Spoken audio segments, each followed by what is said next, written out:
بسم الله الرحمن الرحيم الحمد لله رب العالمين وصلى الله وسلم وبارك على سيدنا ونبينا محمد النبي المبعوث رحمة للعالمين وعلى آله وأصحابه وأتباعه إلى يوم الدين. اللهم فقهنا في الدين وعلمنا التأويل وألهمنا رشدنا يا رب العالمين. Alhamdulillah. In our lessons on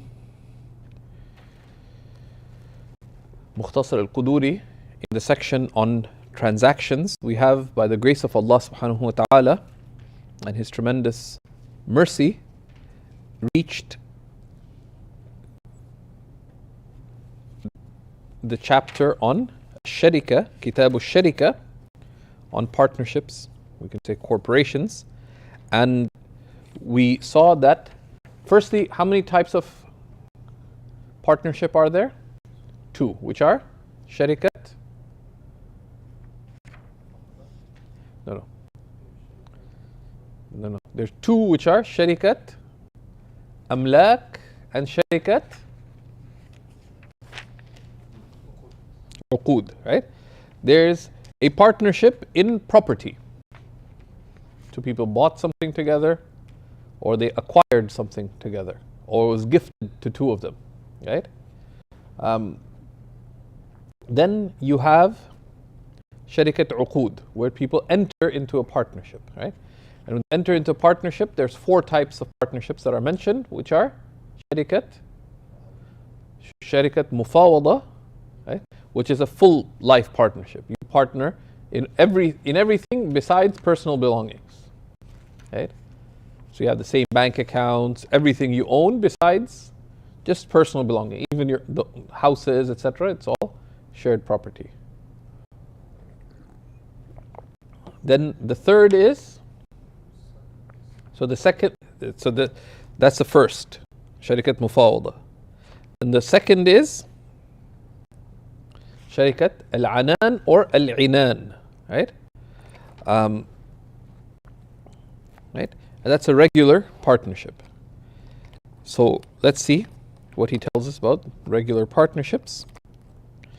So he says, Rahimahullah Ta'ala, Imam Al-Quduri, وأما شركة العنان or العنان فتنعقد على الوكالة دون الكفالة.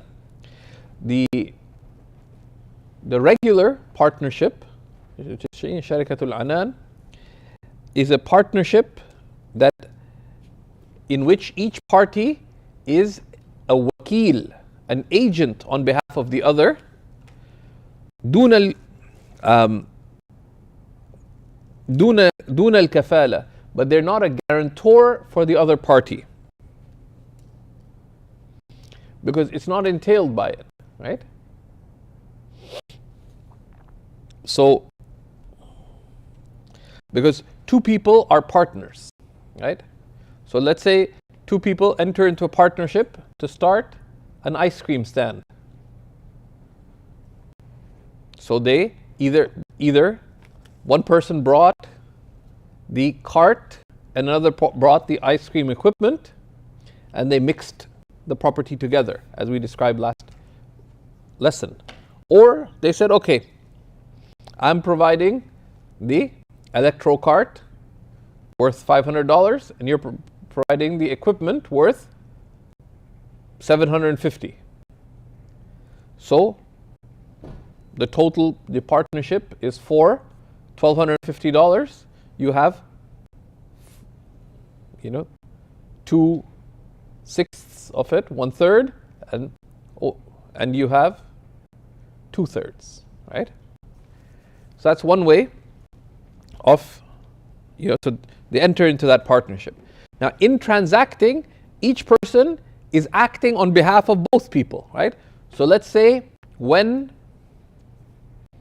one party goes to buy milk to make the ice cream, right? They're acting on their own behalf. They're asil min jiha, because they're one of the partners, but they're wakil on behalf of their partner. And that has implications. Some of these will come up in the Bab al-Wakala. Right? But there's of course another thing, that the wakala is understood to be within the terms of the partnership. Because let's say that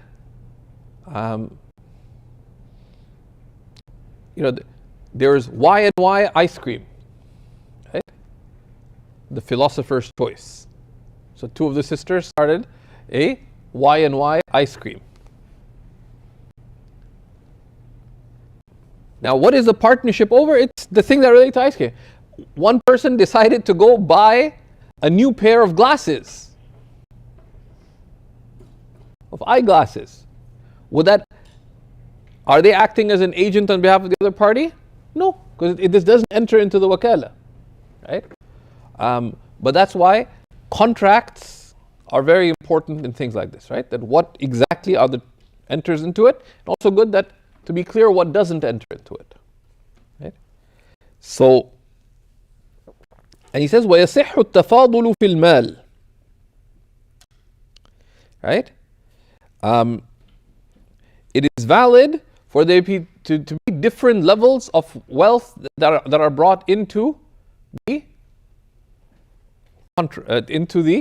Sharikat al-Anan, into the regular partnership, right? And he says, the commentator says, it's valid to have different amounts of investment here, of money of wealth that is invested into the partnership. Like the example, one invested $500, the other $750, right? He says, مع التساوي في الربح. Does anyone have ولو مع التساوي في الربح?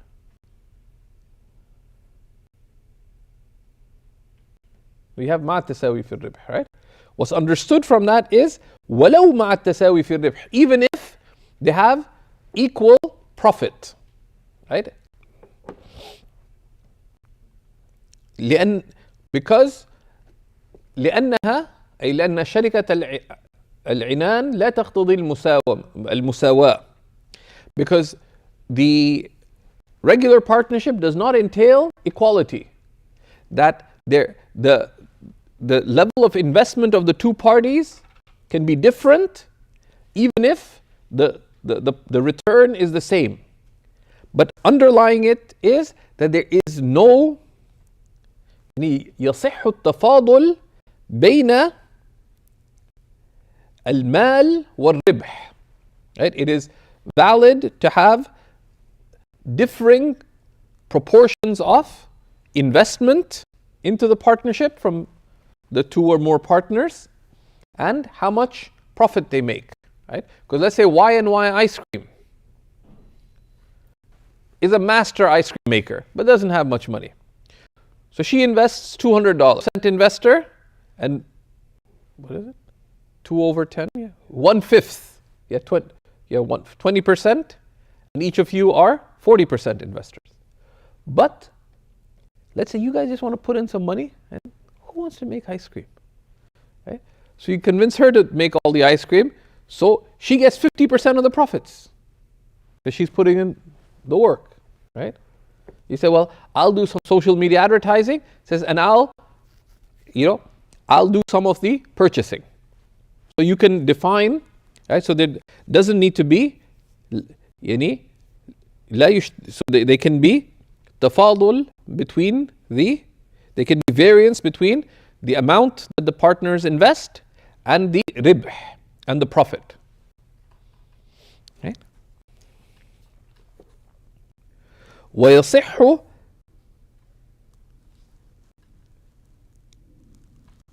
أن يتساويا في المال.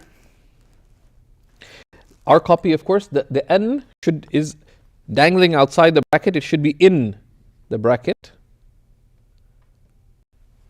Can you see it? Right? In the sharh. Yeah. It is valid for them to have an equal investment into the partnership, وَيَتَفَاضَلَا فِي الرِّبْحِ, but to have differing shares of the profit. Because the profit can be in accordance with the investment, but it also accounts for how much work they put in.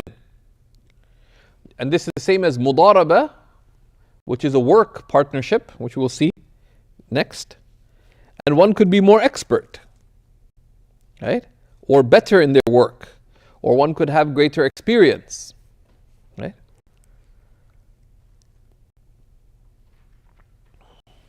Right? ويجوز أن يعقدها كل واحد منهما ببعض ماله دون البعض. And it's valid to make the شركة العنان, the regular partnership, with some of one's wealth and not other aspects of one's wealth. So when you start Y&Y ice cream, one partner says, I need your car for the day. It's not part of the partnership. Right? Right?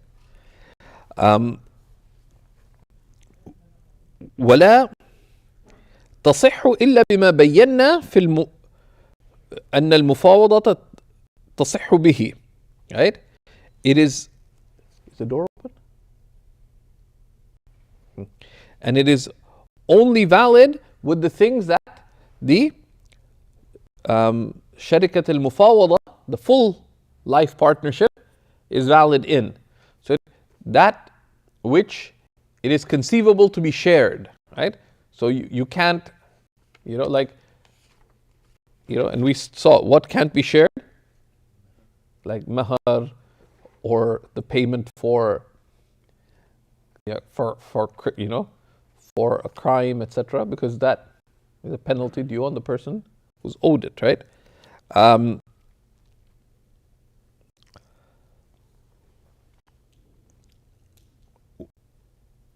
So basically, the default is that it be either money or things that have monetary value that can be shared ownership between them. Right? ويجوز أن يشتركا من جهة أحدهما دراهم ومن جهة الآخر دنانير. And they can partner such that one put up dirhams and the other dinars, and it gets valued at the current market value. Because it's very important to define how much percentage investment is from each party.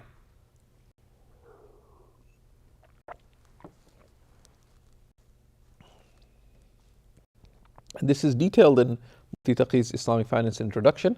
Why is it important? Because profit is according to the amount that you specified. So we talk Y and Y. Ice cream. Entrepreneur sister is also master ice cream maker. Invested 20%, but she's getting 50% profit. Each of you invested 40%. You're getting 25% profit.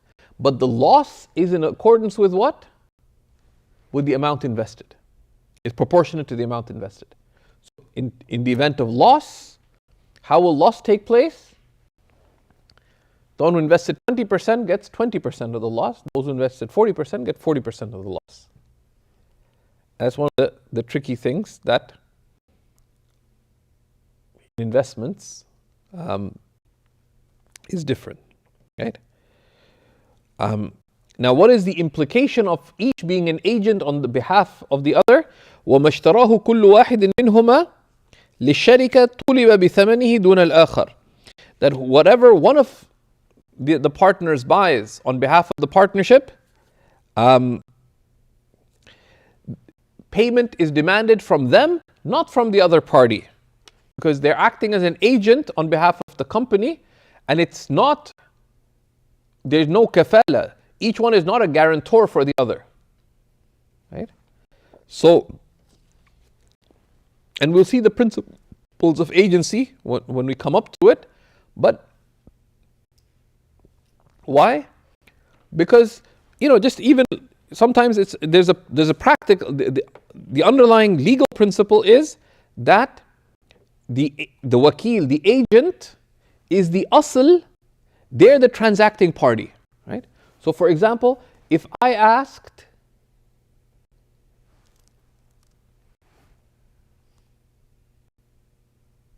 Sidi Anas that I want to buy a copy of At-Taysir fi Tafsir, by Abu Mu'in al-Nasafi or Abu Hafs al-Nasafi, I forget, one of the earlier Hanafis, 15-volume tafsir.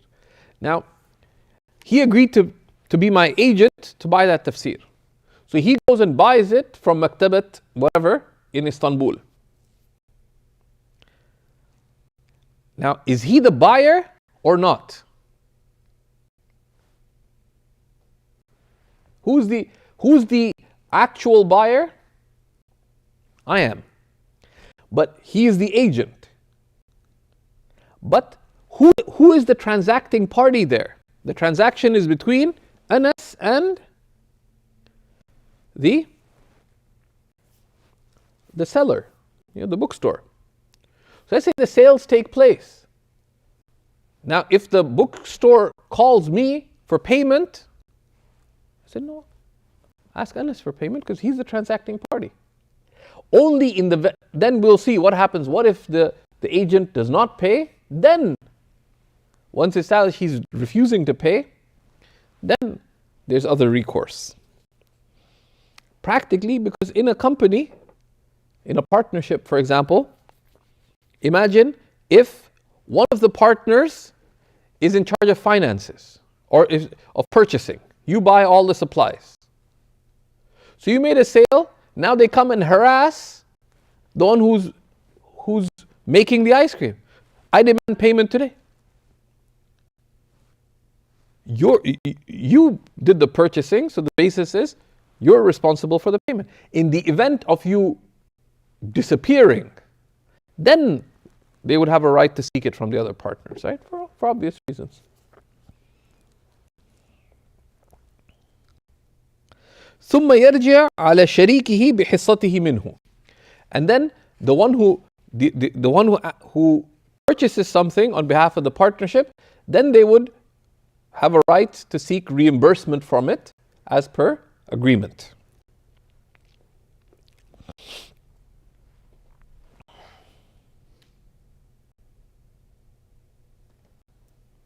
Then he says, وَإِذَا هَلَكَ مَالُ الشَّرِكَةِ أي جميعه. If all the property of the partnership is destroyed, right? The partnership, all that was invested was the cart, the ice cream maker, and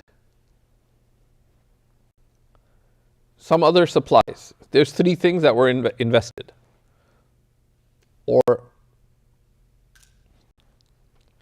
And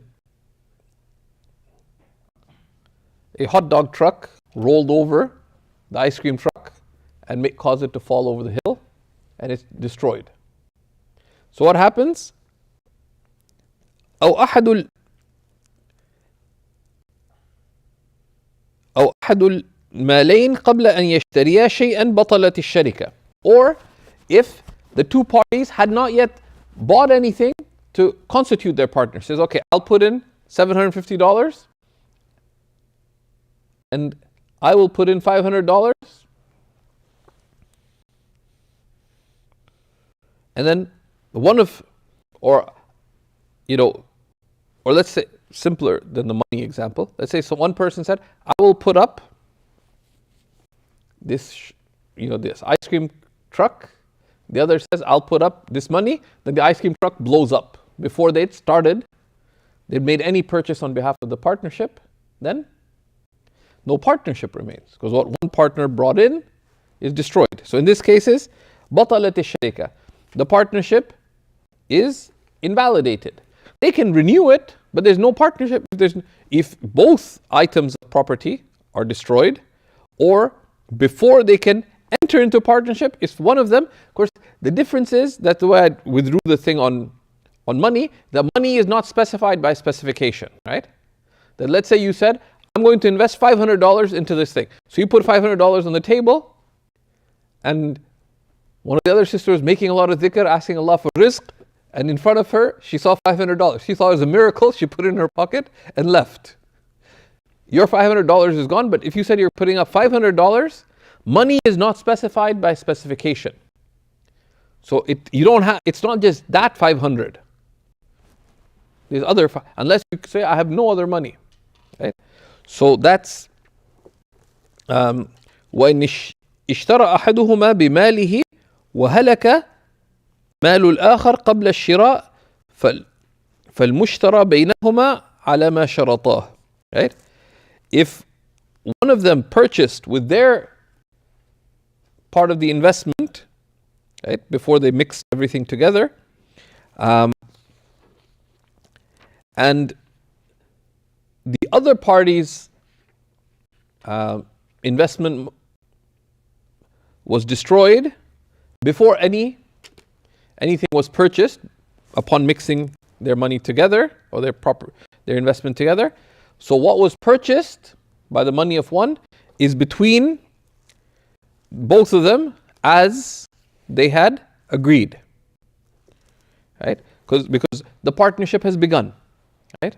Because the partnership has begun once you make the first transaction as partners.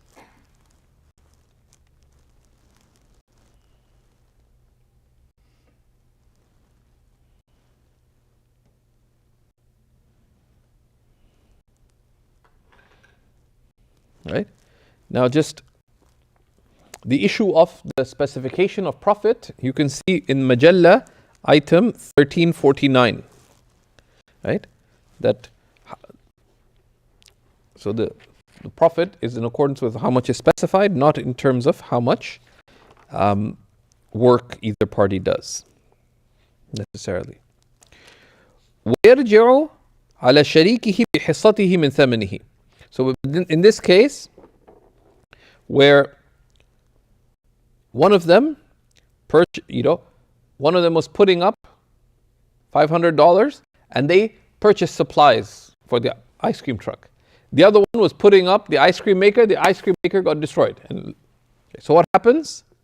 What was purchased is now owned between the two, but he can go back to the other party with their share of the price of what was purchased. Right?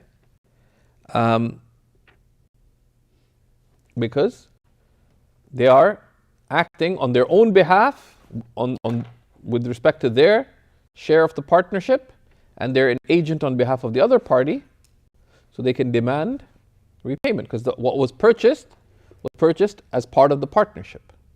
Right? So one person was investing $500, the other was investing the ice cream maker worth $500. So what happened? Ice cream maker got destroyed, but this person had purchased $500 worth of supplies. That $500 worth of supplies is shared between them, but that's a transaction that took place within the context of the partnership. So he could demand, if it's 50% partnership, he could demand 50% of what they purchased from the other party.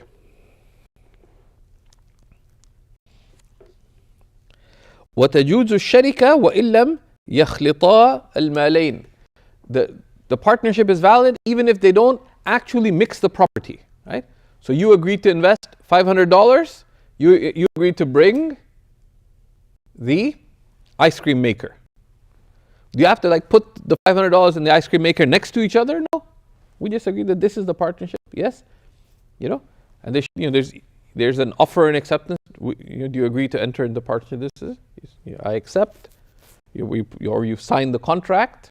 Then it's considered to have been effected. Then there's a tricky part. This causes many issues, potentially. Most people don't care about it, but this is where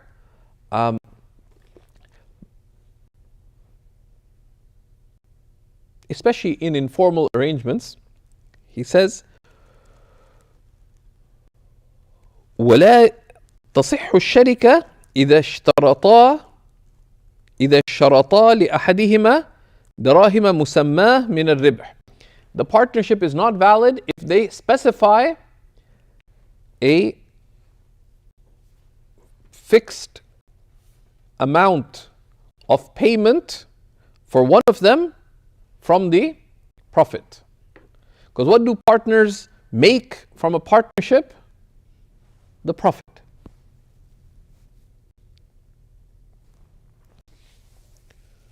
So this causes issues because people want a salary.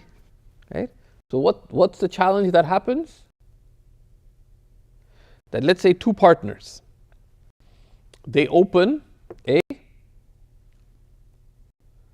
an organic, real meat hot dog stand, right? Okay. Now one of them left their job as a butcher to be part of this. They used to make a couple of thousand a month as a butcher. Now they're working at this organic hot dog stand. And they're a partner. They put up some money. They believe in the cause. Healthy hot dogs. But they want a monthly salary. Right? Technically, let's say each put up $10,000 and they're hoping to make this much. What do they get? What do they make from it? As they calculate their profit, the profit is split in accordance with what was arranged. If they say, okay, I don't want that. I want a share of the profits, but I want $2,500 a month as a baseline salary. That would not be valid because that's no longer a partnership. That resembles riba, right? It resembles riba insofar as it is a specified زيادة مشروطة في عقد معاوضة مال بمال. It's like a specified benefit in a contract of exchange of items of value. And that also breaks the partnership because the money there is partnership. It's meant to be split in a proportional basis. So does this mean you can't specify a salary in a partnership?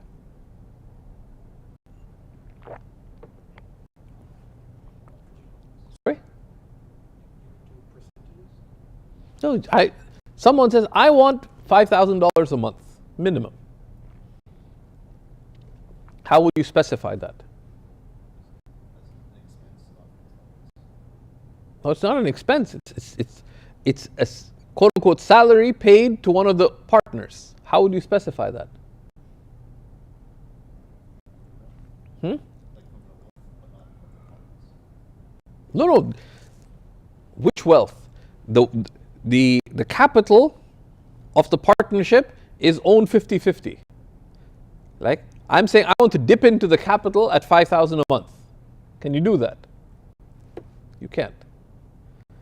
But how could you do this? Because someone wants to be able to pay the bills on a monthly basis. So the way it would be is if they agree, this would be an advance on profits. Advance on profits. They can agree that one or both parties could withdraw, could take an advance on profits. But it would not be a salary. It would be an advance on profits. But then they would need to then calculate what were actual profits made and then do adjustments.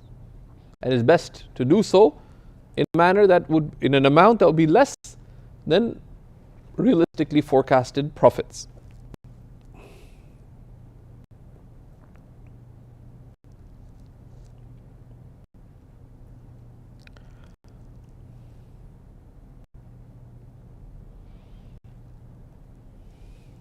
Okay. Or if one party waives their right to the extra, right? So they say, okay, in 2020, or they could carry it over to another year. It would just be they owe, So let's say Zubair, right? Okay, decided to start a milkshake company with Zubaydah. So they started ZZ Shakes, right? So they started ZZ Shakes next to YY Ice Cream. So what happens? Zubair says, look, I don't know how, this is, funny is funny, but money is money. I want $5,000 a month because I got to support you outside of the partnership. So I need $5,000 a month minimum. Says advance on profits. Okay. End of the year, they only make, his share of the profits at the end of the year is $50,000. but he was paid at his advance on profit 60,000. So what happens? He owes $10,000 to the company. Zubaydah says, let's carry that over to the next year. Next year he makes more. His profits are more than that, so they make adjustment payments. So that's how something like that is validated. Okay. ولكل واحد من المتفاوضين وشريكي العنان أن يبضع المال ويدفعه مضاربة ويوكل من يتصرف فيه. In both a full partnership, the شركة مفاوضة, and in the limited partnership, the شركة عنان, both parties, each partner has the right to give things on consignment. And يبضع المال this is called بضاعة or مباضعة, right? Which is to give things on consignment, give things to other people to sell on your behalf. Why? Because this is basically the general principle is that each partner can do that which is encompassed by the terms of the agreement and by urf, by custom. Right? And this is something that in most lines, unless it's something that in their line of work it's not done. Someone sells rare diamonds. Do you usually give rare diamonds on consignment to other people? Let's say you don't. Then you couldn't do this, right? But that which is customarily accepted, and to give items in work partnerships. Mudaraba. Mudaraba, as we'll see, for example, someone is a carpet seller. So then this young guy comes and they're really dynamic salesperson, etc. Say, look, I can't pay $1 for your carpets, I'm broke, but I can sell them for you. And they demonstrate their sales ability, say, look, I'll give you these carpets for you to sell. And you'll earn this much of the profits from selling those carpets. That's mudaraba. And that's also just like consignment sales, a mudaraba agreement is also valid, right? Where you get a cut of the profits from the sale. So the mudaraba, the capital is from one side and the work is from the other side.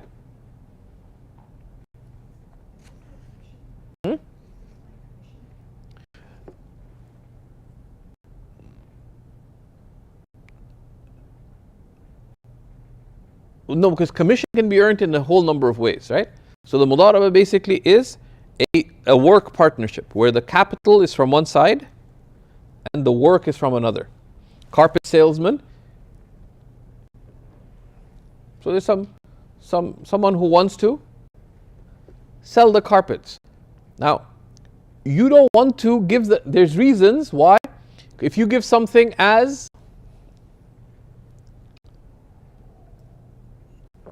and there's implications. If you give something on consignment, it's an amana, right? And there's certain implications of giving something on consignment. And of course, when you give something on consignment, you're going to get paid an agreed amount, or in an agreed band for what's sold, that you can specify. It will be sold for no less than this. If it's sold for more, whatever. And they make a profit, right, on the sale. That's how most books are sold by book. That's one of the ways books are distributed. The books are on consignment from the distributor or the seller or the publisher. But in the mudaraba,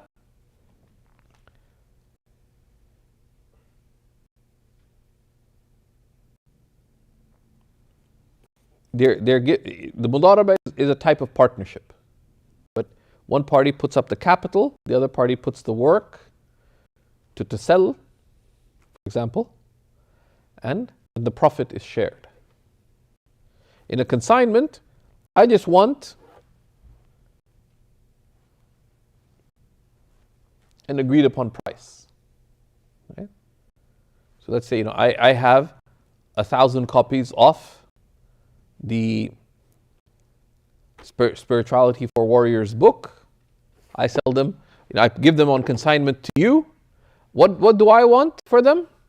Each sale, I expect $10 per book.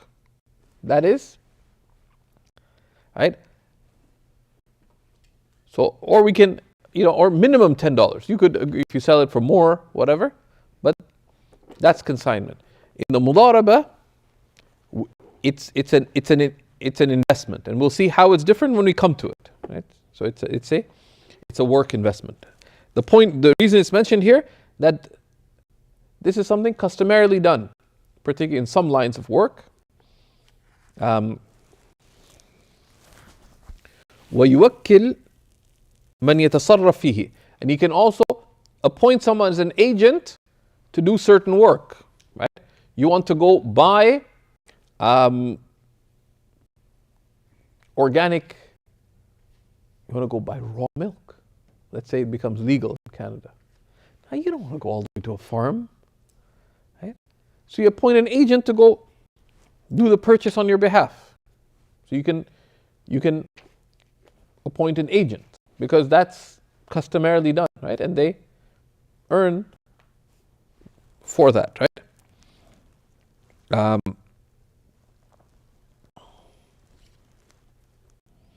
Right? And if you see item 1380 of the Majalla, there's a number of things that a partner can't do, right? So for example, you cannot loan money from the partnership itself without permission, right? Why? Because loaning money from a partnership is not something that's customarily done, right?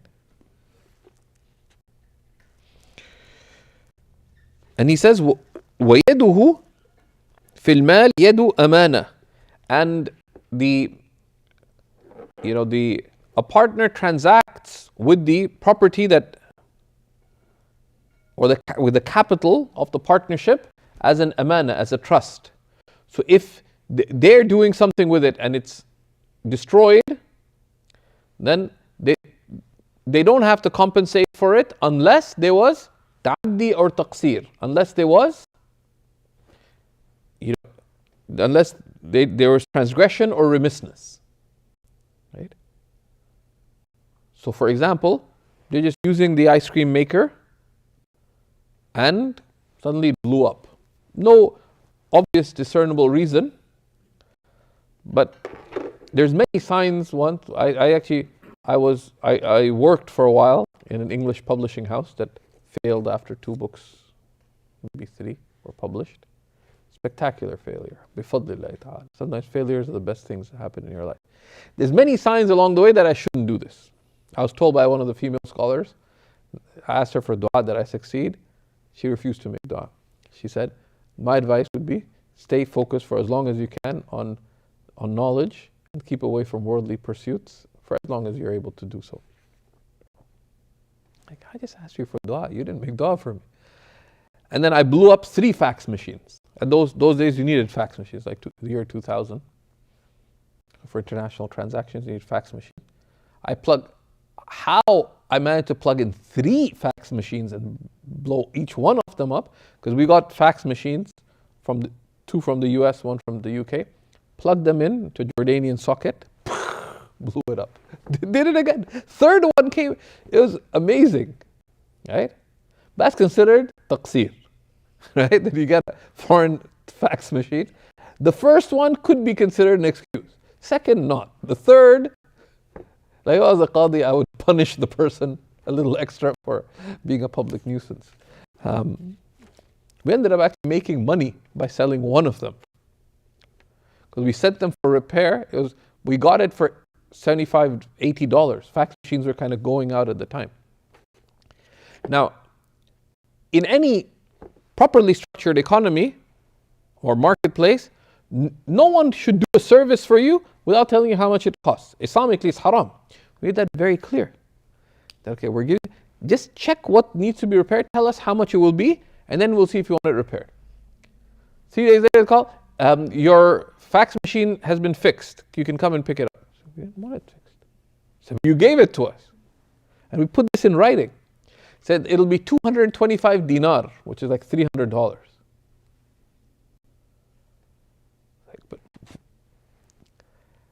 But my friend said, the one who passed away recently, Faraz, said, be quiet. Rabbani, uskut, be quiet. He said, okay, this is unfortunate. So he negotiated with them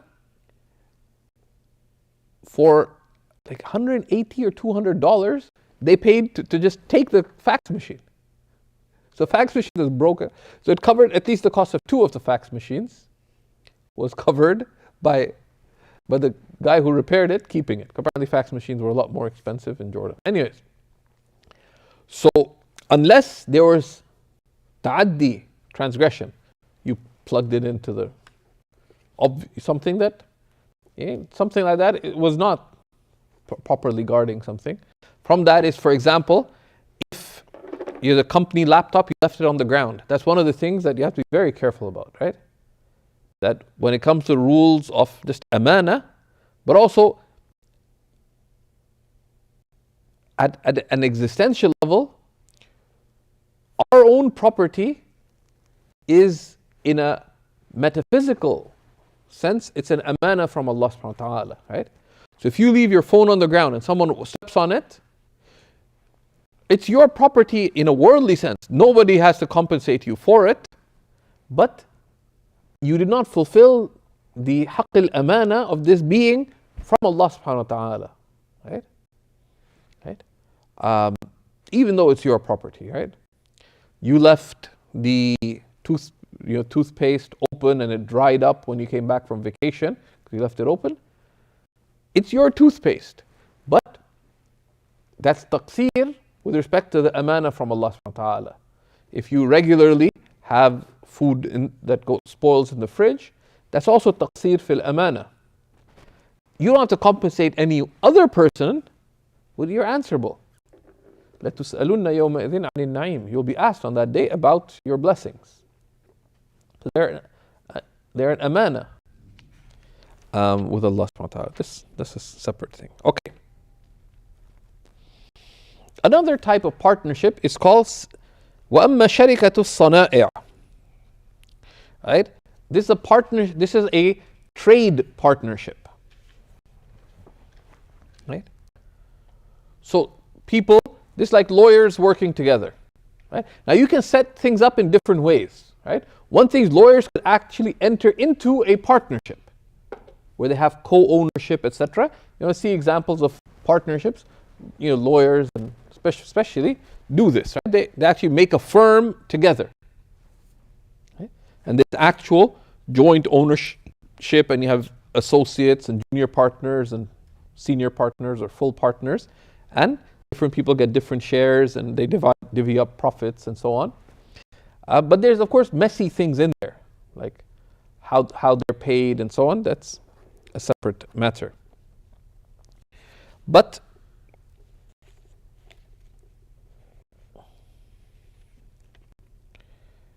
this Sharikat al-Sana'i', a trade partnership, it says وَتُسَمَّى شَرِكَةُ التَّقَبُّلِ وَالْأَعْمَالِ. It's also called an acceptance partnership, right? فَالْخِيَاطَانِ وَالصَّبَّغَانِ. It's like when 2 tailors or 2 dyers, right? Or 2 people of associated professions, like a tailor and a dyer partnering together, right? يشتركان على أن يتقبلا الأعمال. So they agree that they'll both accept work, ويكون الكسب بينهما, and that earnings will be split between them. Right?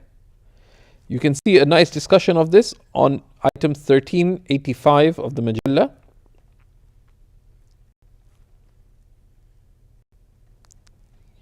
right? And the earnings will be split between them, regardless of which one did the actual work, right? فيجوز ذلك. This is valid, right? Right? And it's not required that it be the same type of work, and they don't have to be in the same place. ولا يجوز اتحاد صنعة ولا مكان. As mentioned by Ibn Abidin.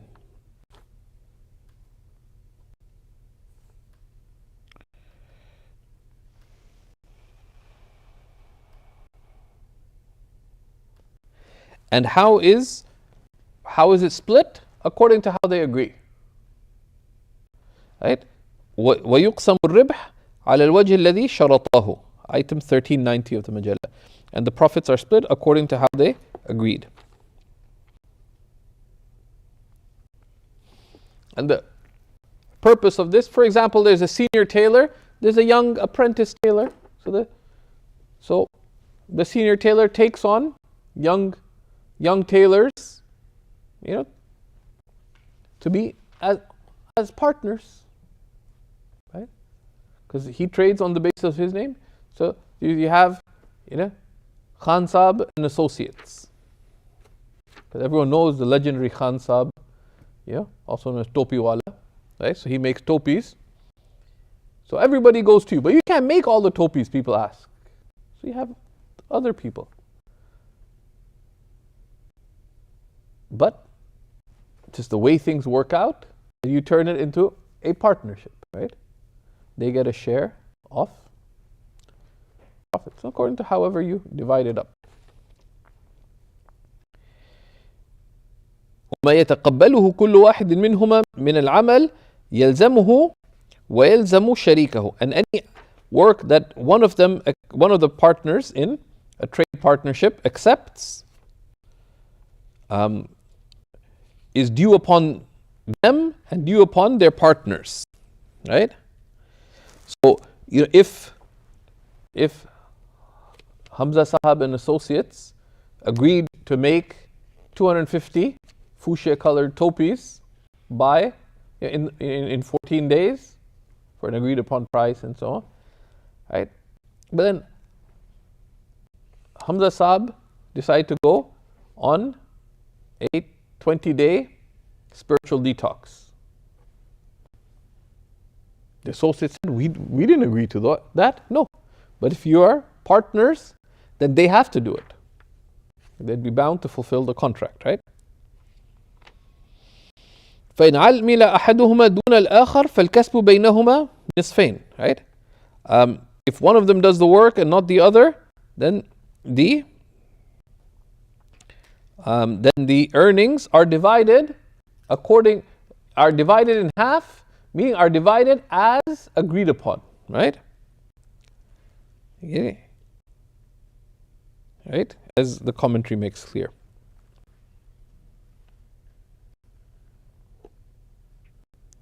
Right? If you see 1392, it explains that you don't have to do work yourself unless that was specified in the contract, right?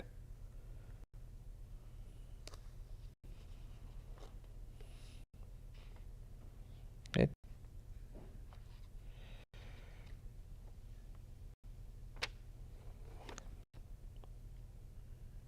Right? And then there's another type of sharika called sharikat al-wujuh, right? So we'll pause here for Maghrib and then we'll take the last part of Kitab al-Sharika, inshaAllah ta'ala.